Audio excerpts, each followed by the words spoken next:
the biggest red flag about whether or not I've taken on a client or have said it's not going to be a fit is if I feel like the CEO does not want to solve their problem. Welcome to the Fractional Edge podcast, the ultimate podcast where we unlock the power of workforce planning and discuss the rapidly growing fractional executive staffing strategies to supercharge your business. Meet your hosts, Fraser, a workforce planning expert, fractional chief human resources officer, and founder of C4 Talent. And Jason Hewitt, the sensei of marketing, fractional chief marketing officer, and founder of Fifth Degree Marketing. We'll bring you insights from seasoned pros, inspiring success stories, and actionable strategies to optimize your valued workforce. Don't miss this chance to upgrade your business with top industry leaders in today's competitive landscape. So tune in and learn how to unleash your competitive edge. It sounds like this is something that you spoke so freely and fluently about that. Is there a success story in there that you might want to talk about? I don't know if it's a success story, but I've tried. I had a company, so there's a company I can reference. So I had a company that I worked with 2 years ago. Actually, it was a small project. And the pain point was that we needed to hire people. And hiring was really challenging. And they had used a recruiter, and recruiting land was great, but recruiting is also really expensive. And so part of what we tried to do is build internal infrastructure to help them recruit internally in a way that was sort of seamless, and they didn't have to outsource it and spend whatever it is, like $30,000 a pop to like get a good candidate in the door. And when I first started working with the CEO, they had a head of HR there, and they were just out of recruiter. So part of what we did is like assess the pain point, and the problem was that they didn't have the infrastructure set up to really absorb candidates. So there were many things that were missing there. But what they were doing is there were people who had great contacts in the field, and then they were using people in the field or people like their staff to go recruit. And then the staff that was recruiting was annoyed at having to like do two jobs. And then they were like sending candidates, but then they were part of the interview process, that they were managing the introduction, meeting, and then getting them into like the next phase and getting samples of work and all this piece. And it was causing all this like burnout and annoyance. So that was a successful process in the sense that we were able to go ahead and picture and take things off the plate or take the recruiting off the plate of the staff and put it back in the hands of the HR person, and then streamline it so that there was a better like system for getting people on board. And we saved some money because we didn't use recruiters. Oh, that's awesome. That's interesting. There's so many areas in what you do that intersect with what Carol does, the HR piece. But what I'm noticing about how you think is you're a very systematic person, which is funny that you actually were, you didn't like following the rules before, but you're very systems driven. You have a very systems driven mindset. You seem like you can easily identify, go to a scenario, identify kind of where the issues are, and then reverse engineer, a path to get move the company forward. I have to ask the question because Carol asked, can you think of a success story? Can you think of one on the other side, one that, and without giving any client information away, one that you went into and you looked at it and it was just a mess. It was just a very difficult situation. And what did you do to turn that around? Or what did you do to say, no, thank you? So the first thing is that I think usually going into a fractional engagement, it is a little bit challenging at the upstart. I think there's always going to be this moment of like getting to know each other and learning how to dance, understanding someone's personality and like communication style. So there's always this like get to know you phase that can be a little stormy. And then because you are coming in as a fractional person, there is that like storming process with the rest of the team. So you need to give it like a minute to be able to see if it's going to be a good fit. So one of the things that I always like to do is like a 60-day, let's try each other out. If it's a true fractional engagement. If it's a project engagement, then that's a different conversation. And typically I try to keep my project engagements pretty tight So we can assess like at least every like 60 days so that if it's not working, we could just call it a day and say our goodbyes. But I do think it's important to give it some time and just to see how things play out. But the thing I will say is like the biggest red flag about whether or not I've taken on a client or have said it's not going to be a fit is if I feel like the CEO does not want to solve their problem. Okay. Yeah. And I say that because sometimes they don't, right? Sometimes the truth of the matter is that what it takes to solve the problem, they're not really willing to do. And an example of this, I was working in a company and I was brought on as a strategy person. And part of my job was to coalesce the leadership team and to help them think through how to move forward the business. Like that, it was more like I was kind of doing the CEO's job because the CEO wanted to be like a bid step person. Like that's where they love to shine and they liked executing on the work. So I was sort of like the in-house, like keep the team moving and not necessarily executing anything, but just making sure we're following through on strategy. And what came out in this was that we really did need to cut back on costs. Like the revenue was not where it needed to be. We had to cut back on costs and we had to make some investments into mostly infrastructure. So some systems investments for the company to be able to continue to absorb new business, because that's what the CEO is out there doing. And in like our very first proposal of what we thought cost cutting should be, it was very much like, part of it was salaries. And it was very much like, we're not going to do that. And I was like, okay, but if you're not going to do that, money has to come from somewhere. So we have to make some decisions. And no matter what option we gave, it was a no. It was a dead end. And at that point, I was like, well, there's nothing we can do here to really help you. So I had to make the decision that I would stop working with the client.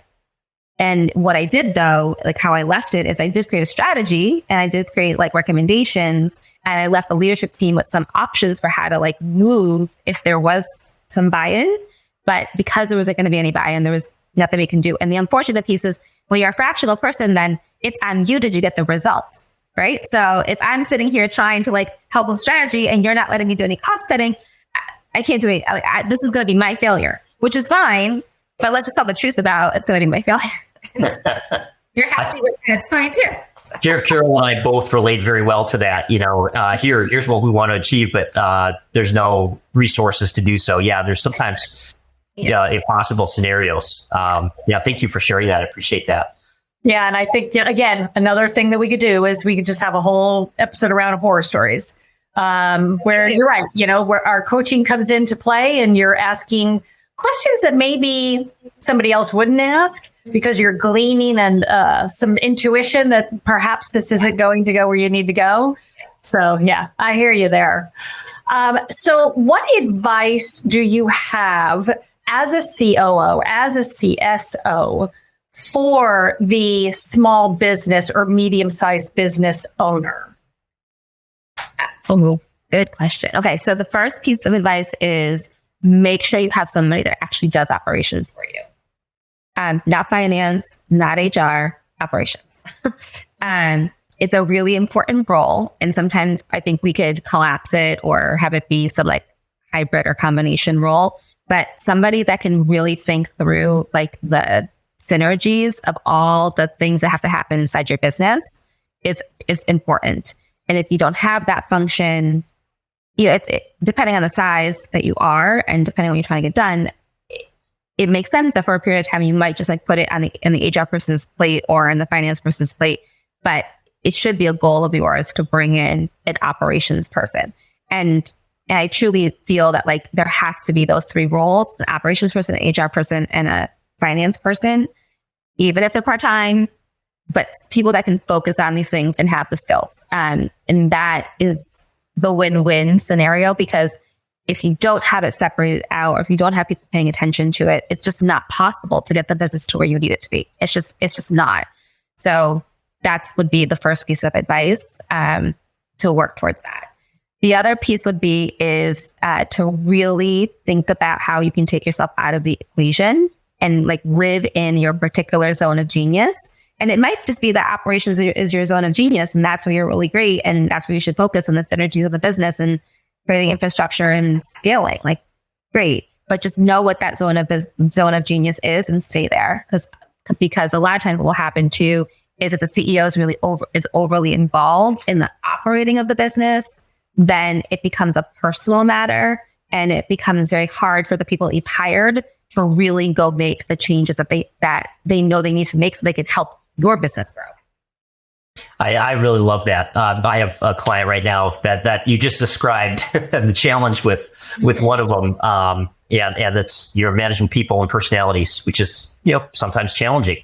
And in terms of, I'll let Carol, I got asked this question the last time. You asked the question about what. Yeah. So yeah. Is there one question, Chrisa, that you wish we would have asked you? Let's see. One question I wish you would have asked me. This is going to be a good one because we talked about my experience. Which is my favorite role? Which one do I like the most? Ah, that's a good one. All right, Chrisa. So of all of the hats that you wear, what is your favorite role? The culture one. I thought you were going to say marketing. I know. Well, the thing is, okay, so here's why I say culture, because the truth of the matter is like marketing or branding is like the outside culture, right, of the company. And then culture is the internal, like how a company operates, how we feel about it internally. I'd say the culture piece, because at the end of the day, the result of all the things that we're doing is actually working towards building a culture and having a reason why people would want to work there. Because being a business means you have to make money, but you also have to have people helping you do that. And all the stuff that we're talking about creates a good working environment. It maintains engagement. It, keeps turnover low. It helps you like recruit great talent. So that increases your competitive advantage. It helps you think through how to have like a good point of difference, especially if you're focusing on like diversity and being an inclusive organization. So at the end of the day, if in any of my fractional roles, like if I can impact culture, that's a good day. And also, as I'm doing any of the fractional work, whether it's like really sitting through and thinking, like in one company at the moment, we're transitioning over to SharePoint. That sounds silly, like not a big deal, but it is going to change the life of the people inside this organization. And it will take us a whole year to do it. I know. So I'm already like prepared for all the challenges of trying to get things off this like antiquated drive and doing hierarchy in terms of files and what do we name things and who has permissions and all the things in between. But the truth of the matter is that that's going to actually impact how productive people can be, the less friction in their workday, and easily being able to get information at their fingertips. And that impacts how people feel, and that is really like what this is all about. So that is the reason why I like culture the most.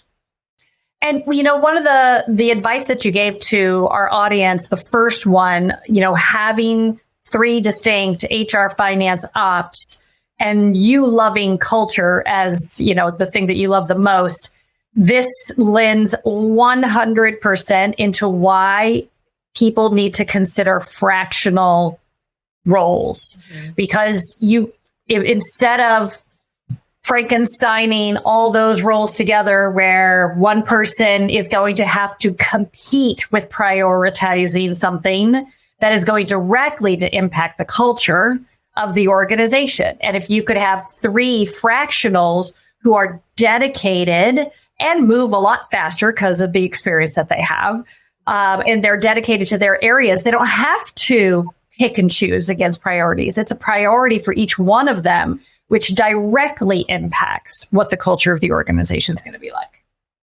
That is right. Yeah, I love that. A mentor once said to me, he said, every company has a culture. The question is it the right one? I think it's a great topic to be centered on. A hot topic. I think a lot of people and a lot of companies talk about culture, but I don't know that there's all that many that do a great job with building that culture. And I'll defer to both of you. You're more expert in this area than I am. Yeah, I think that people think culture is like a great holiday party or a good like summer outing. And those things are great. And again, it's the yumminess of culture, if you will. But culture is deeper than that. It is really what our policies look like. It is what our process looks like. Is do our ways of working create inclusivity, or are they exclusive? Is it that we have a sense of belonging because we are ensuring that there are people being able to get their voices heard and people feel like they see themselves here, and we warrant that and we celebrate that. By the way we speak, by the way we treat people, by the way that we structure like even our work days. So it really does goes deeper. And I think most companies will put a lot of emphasis on like, do we have like good benefits? Do we have great time off? Do we offer like flexibility? All these things are culture, of course. But I think it's almost like, I don't know, it's like, I don't know why this came to mind, but it's like doing a core workout, right? Like you have to do planks. Like it's not just sit ups. You know, like you need that, like the stability in the policies and in the like design of how everyone works together for a good culture to like survive. I think that's a perfect analogy. When I work out, so I can appreciate that. The sit-ups, that's like the abdomen that you can see, but the plank is the core that you can't see. Dominus, right? You got to be a little like make that very strong. Yeah. I think it's a perfect analogy. Yeah. So, Chrisa, how can people get a hold of you? Yeah. So let's see. The best way is to go to LinkedIn. So you can find me at Chrisa Z Boyce or Chrisa Zindros Boyce at LinkedIn. And then you can also go to my website, which is chrisazboyce.com. On LinkedIn, I post a lot of articles. I really try to provide a lot of good thought leadership and tips and tricks for how to become a better leader on LinkedIn. So there's always good content there. And then you can also go to my website to find out more about what I do. Excellent. Well, thank you so much for being a part of the Fractional Edge podcast. Thank you for having me. I appreciate it. Thank you for tuning in to the Fractional Edge. We hope you enjoyed our insightful discussions and feel inspired to unleash your competitive edge. Remember to like, share, and subscribe to stay updated with the latest episodes. You can also connect with our podcast guests to benefit from their expertise and explore collaboration opportunities by visiting our website, thefractionaledge.com. Join us next time as we continue to explore the power of workforce planning and fractional executives in today's competitive business landscape. Until then, take care and keep growing.